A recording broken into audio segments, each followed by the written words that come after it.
सोलापूर शहरातील श्री छत्रपती शिवाजी महाराज सर्वोपचार रुग्णालय अर्थात सिव्हिल हॉस्पिटल परिसरातील मोकाट कुत्र्यांच्या समस्येकडे सिव्हिल प्रशासनाने गंभीर दखल घेतली आहे। या संदर्भात सिव्हिल प्रशासनाने सोलापूर महानगरपालिकेला अनेकदा पत्रव्यवहार करून कारवाईची मागणी केली आहे, मात्र अद्याप महापालिकेकडून कोणतीही ठोस कारवाई झालेली नाही। सोलापूर सवेरा न्यूज नेटवर्कने 24 ऑगस्ट 2025 रोजी या समस्येबाबत वृत्त प्रसारित केले होते। सिव्हिल हॉस्पिटल परिसरात मोकाट कुत्र्यांचा वावर वाढल्याने रुग्ण आणि त्यांच्या नातेवाईकांना धोका निर्माण झाला आहे।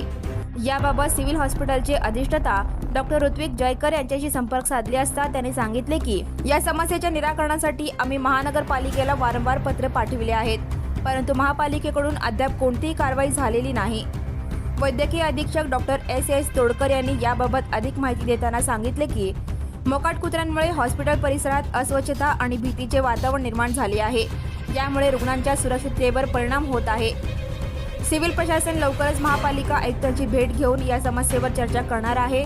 सोलापूर महानगरपालिकेकडून या प्रकरणी कोणती कारवाई केली जाणार याकडे आता सर्वांचे लक्ष लागले आहे।